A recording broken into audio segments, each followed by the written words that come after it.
I know little of how Jillian came to recruit Saphira and Erlin before me, and I know less about how she's so familiar with my past, but I was so desperate for even a shred of guidance that I quickly agreed to join the company. Bizarra and Orba fell in with us shortly after for incidental reasons, but they've both since proven to be useful. Our primary goal in coming together was Jillian's crusade to scout and possibly dismantle a myconid harvesting yard. The extract produced from these humanoid mushroom creatures has become the source of an entire underground marketplace, and while not illegal, it caters to a nefarious sort. The process is inhumane, but the product has untold potential. Some in the party are horrified by what goes on in these camps. Saphira in particular regards the myconids as equals. It's respectable, but if she continues to put morals before results, I won't abide by it. What was supposed to be an informative carriage ride to the southern port city went awry when set upon by Knoll witherlings.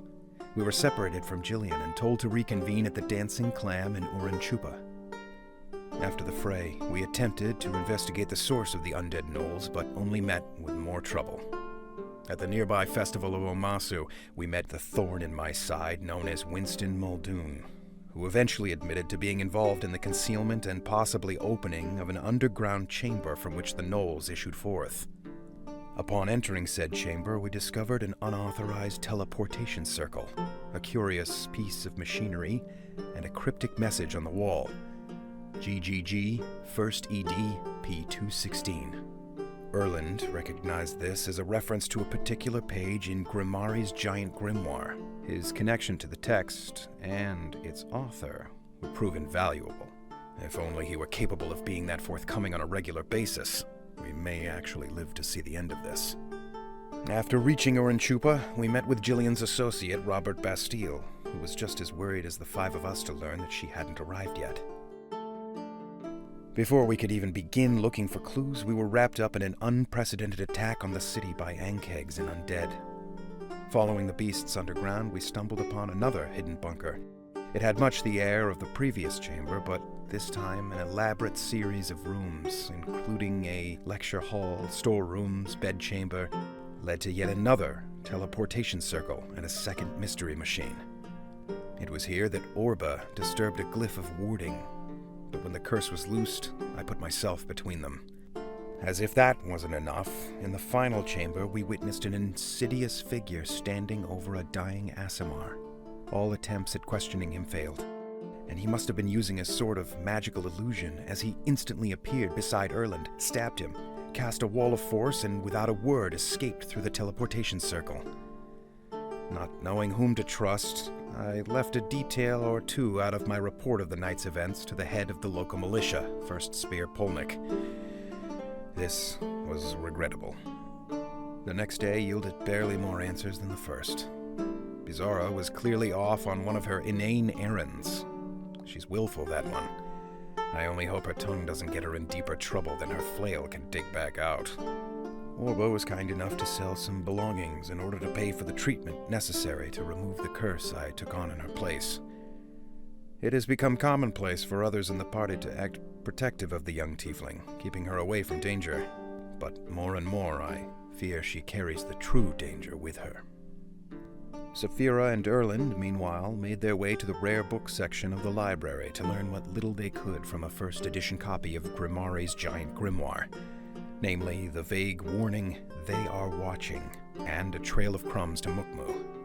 It was Robert who suggested we attend the Molifair Estate event that night, although I do wish we could have found a simpler way of meeting with Armand Valier for intel on Jillian's whereabouts. Orba and I could have avoided another frustrating run-in with Winston Muldoon and his undead lackeys, whose presence there alarmed the head of security even more than it did us. And we all could have avoided being hounded by Polnick, who now believed us involved and possibly responsible in the death of the Aasimar and the illegal teleportation circle.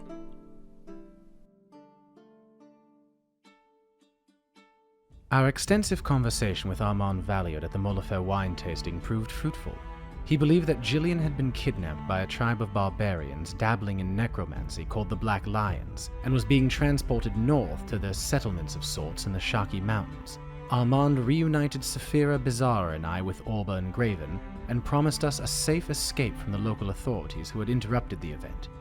But not before he made Saphira promise to help him in Tuktu as soon as she was able. No questions asked. What does this Armand know about our half-elf friend that we don't? On the way back to Oranchupa in Armand's carriage, we were intercepted by the famous author Samuel Precus, who I had previously met at the tasting. He educated us on the history of Grimari's giant grimoire.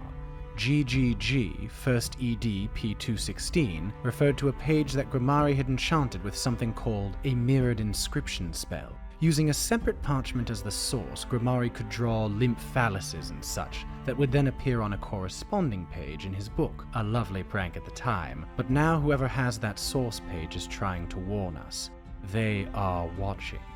Back at the Dancing Clam, my companions rested for the evening while I went to the basement, a rather notorious and shady place, to meet with Robert Bastille to formulate a plan to escape the city, the authorities, and to rescue Gillian. I dare not disclose everything that happened in the Dancing Clam basement that night, but I will say this. With the help of Robert Bastille, I was able to covertly coordinate our rescue mission for Gillian by leveraging my companions' personal motivations, no matter the costs. And soon we found ourselves in a carriage heading north towards the East Pucara crossing, an access point to the Shaki Mountains where we hoped to intercept Gillian's captors.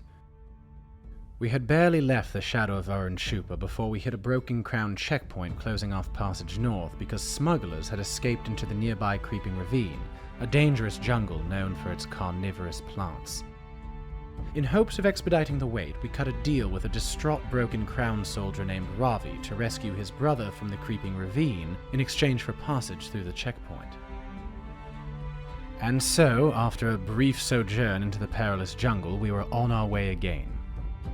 The next day, we finally got our first sight of the Black Lion barbarians we'd been tailing in hopes of rescuing Gillian. 2 scouts were setting fire to watchtowers along the road north. Saphira and I snuck up on them, primed for a silent ambush. But in a moment of so-called morality, Saphira refused to shoot them down. More like stupidity, if you ask me. Her moral compass is going to get us killed one day. So instead of efficiently taking them down, we clumsily kidnapped one and killed the other in a messy and unnecessary combat. The slain Black Lion was carrying a strange whistle with unidentifiable necromancy symbols on it, which, thankfully, we took. We had heard stories of the Black Lions and their necromancers, but nothing could prepare us for the sights and, frankly, the smells of the desecrated ground they left in their wake. Spirits attacked us from all sides, but luckily, blowing the whistle we had found kept them at bay. A morbid security measure, it would seem. Finally, nearing the East Pucara crossing, we heard a loud explosion in the distance. Pushing the horses as fast as they could go, we came across a horrific sight. The entire East Pucara crossing had been decimated by a massive explosion. But, amidst the chaos, rubble, and undead, we found Gillian, looking a little worse for wear, but still very much alive. Unfortunately, Gillian wasn't able to gather much information while being held captive by the Black Lions, but she suggested we backtrack a little to spend the night at an old friend's house, a strange halfling druid named Blom. I had barely fallen asleep when I awoke to a plant by my bed growing rapidly towards me. Stumbling out of my room, I found Blom, waiting for me in the hallway. He believed his plants could smell something within me, an untapped power, he said. And that evening he began to train me to harness that power through a series of grueling rituals that allowed me to take on the powers of the plants and nature around me. However, I could only withstand so much before passing out. I was rudely awakened with a healing potion being forced down my throat to learn that we were overrun by more undead. Leaving Blom to defend his home alone, we rode mostly in silence along a boardwalk heading towards Mukmu, the nearest town to the myconid harvesting yard we were to scout in the Shaki Mountains with Gillian. Finally, it seemed we had returned to the task at hand, and I was anxious to complete the mission and collect the reward Gillian had promised me. Of course, nothing is ever that easy with these companions, and our journey to Mukmu would have to wait. An agitated hill giant collapsed a huge section of the boardwalk, attempting to turn us into his lunch. And so Saphira, Orba, Graven, myself, and the hill giant tumbled downwards, unsure of where we would land. So, Predictably, nothing went to plan. Why would it be easy? When we encountered the giant, I thought, it won't get worse. Clearly, I lack imagination. Certainly got worse for the giant. Sorry Sod lost his head. Never seen a decapitation on such a large scale. Fell into a pit with a giant, because why wouldn't that be true? It was dark and difficult to find our bearings. Only thing we could see were these glowing symbols on the ground. Of course, because, I don't know, apparently I don't learn from my mistakes. I read the symbols, just to have us fall even deeper into the damned pit. Only time I've ever regretted Watchy's training. Wish I couldn't have read them. We'd have found a way to climb out of the pit. Which was, with our luck, a magical trap for some poor nutter named Shalir who'd been imprisoned there hundreds of years. News came as quite a shock to him. He thought it had only been hours. Poor fucker. We finally made it into a receiving hall where we met two genies in charge. That's where we parted with Shalir. I hope he's well. Hope he's alive, in fact. They gave him a choice: live a life here with your people or be free in the mountains. He chose freedom and then vanished into thin air. I hope he is, in fact, somewhere in the mountains and not 6 feet under. Then it was announced that our friends, Bizarra and Jillian, had managed to find their way to the entrance of this strange temple. Some shoddy negotiating later, and Jillian was able to trade Bizarra for Erland, hoping blindly for escape. Never thought we'd see fresh air again. But by some miracle, we stumbled on a spot of luck. From here, they separated us for interrogations, and one of our would-be interrogators, Cipro, this dodgy Ganassi fellow, convinced us he wanted out just as badly as we did. I didn't want to trust him, but we were out of options, and there's no way we'd have made it out of there without help from the inside. He helped us out in a wave of ensuing chaos I barely remember, and we managed to meet up with Jillian and Erland, not wasting any time to get to the Bakara River. On the road, we met Abdoon, a Radiran refugee traveling with a small group who'd been driven out of their land by black lions. He'd just lost his young son.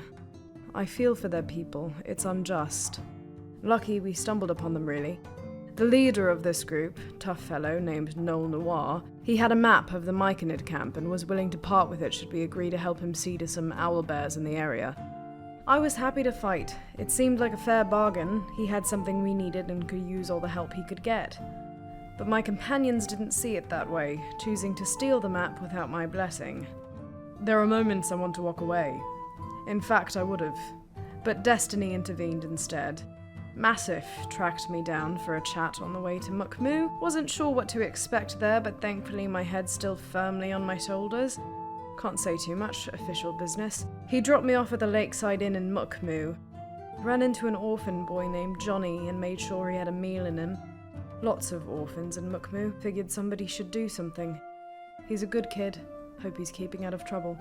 Graven and Bizarra and I went to the director of the reserves, a fellow called Cedric Skentz, just to see if we could get any information. He let us know there'd been quite a bit of trouble down at the cemetery. We met Gravekeeper Yannick, good man, at the cemetery, and he told us that the undead have been very restless at night. Not a good sign. He asked us to protect him from these disturbed spirits while he performed a dangerous ritual that might allow him to communicate with them to find out what's disturbing them. I had no idea what we were in for, but it was the right thing, so we silvered our weapons and braced ourselves. Jillian took me for a drink to pitch me on consulting Armand Valiard for a bigger picture on Myconid distribution. She's not sure about me. Fair enough, I'm not sure about her. Anyone with that many secrets? Her cause is just, but her methods... I mean, I agree about Armand. He's been useful before. I hope he can be again. That's not to say I trust him, but I trust he's informed.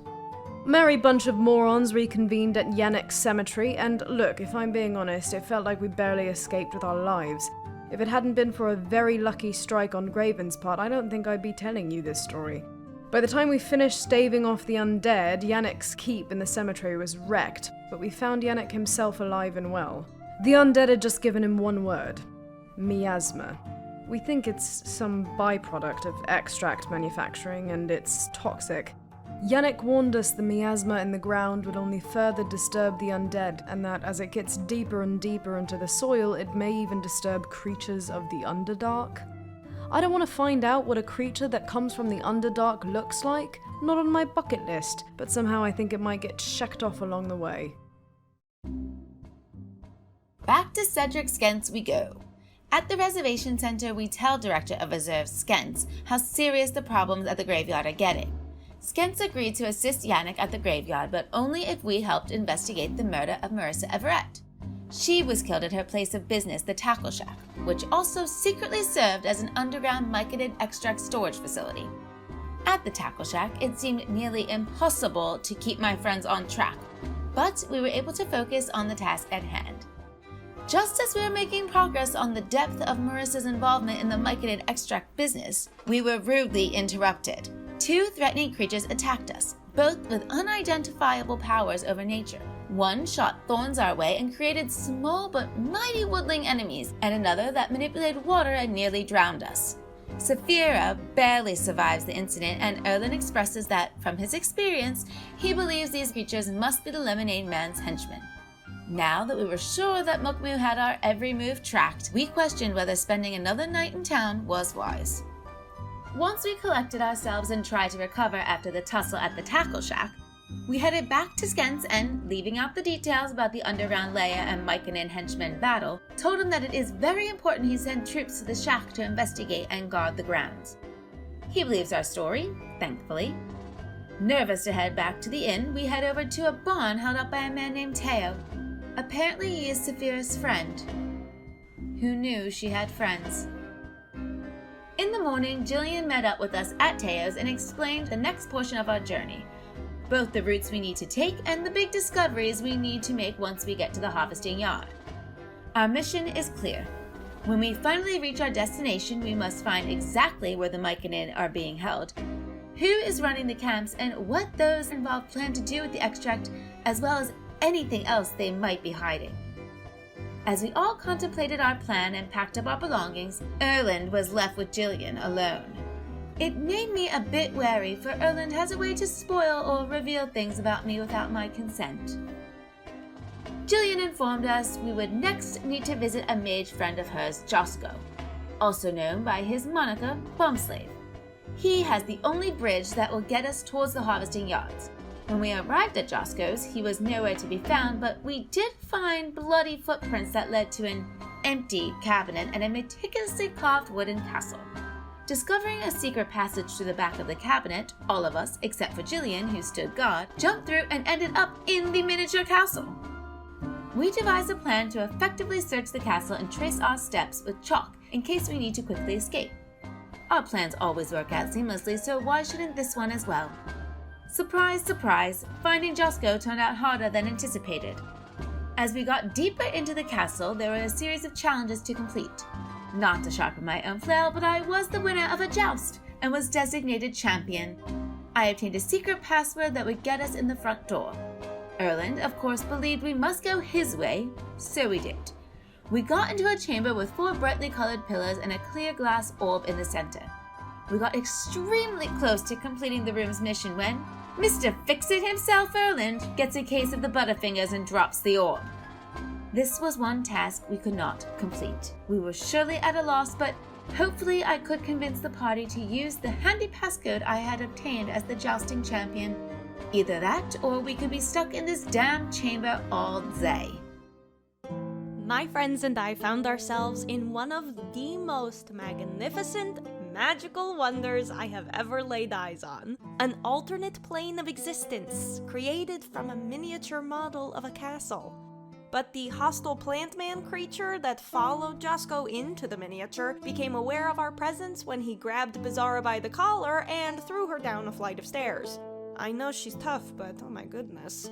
We decided to flee through many rooms of riddles and challenges, of which I did very well. Ultimately, we found the evasive half-orc wizard Bumslave. We paid for passage across the canyon, and Erland granted me some alone time with the wizard. People are wrong about that boy. Josko gave me information that I am certain will help me with my trip up north. But that's another story. We safely exited the castle and reunited with Miss Jillian after slaying some passing Black Lion barbarians. I am sure we will be seeing more of them as we near the Myconid camp. Erland and I finally told Jillian of Marvin Bishop and the information that we withheld from the group. We told her that the wall of force at the harvesting yard resembles the one imprisoning Marvin Bishop. That Marvin was forced into investigating a way to trigger myconid extract from afar by the Lemonade Man. Whatever that means. I fear that Erland's need for secrecy will harm him one day. But not this time. Jillian was merciful, only threatened to leave us behind should we leave out pertinent information again. As our path reached the harvesting yard, Erland and I were assigned lookout duty. We were to sit upon the cliffside that overlooked the camp and make notes on its daily routines. While we did so, Bizarra and Saphira discovered some kind of pumping mechanism on the lakeside. I'm not entirely sure what its purpose is, but I am confident it holds the same use as the ones Marvin was building while locked in the Wall of Force. After gathering intelligence on the camp's activities, we used the cover of nightfall to infiltrate the facility itself. We split into two groups. My group, featuring Bizarra and Graven as well, were to investigate the electrolysis lab, the birthplace of myconid extract. Jillian, Erland, and Saphira are planning on locating the holding pens for the myconid. Maybe while they're down there, Erland and Saphira will find their friendship as well. But who am I kidding? Bizarra and Graven searched the lab while I developed an exit strategy. As I scouted the nearby halls, I found something. Something big. The journal of the man responsible for this atrocity. I copied as much of the journal as I could, making sure to include the author's plans to poison large populations of people with a myconid gas, so that they can detect which folk are eligible for their scientific experiments. I can't express how responsible I feel for those people at this moment.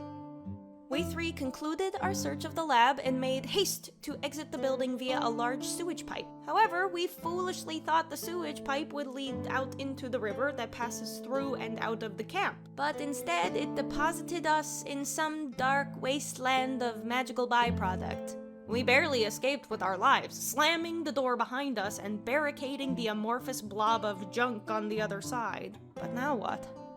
I hope we can escape so I can warn Jillian. Warn her that the darkness of abused myconids is but a shadow in comparison to the evils brewing beneath the lands of Antisuyu. And we are the only ones that can stop it.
you.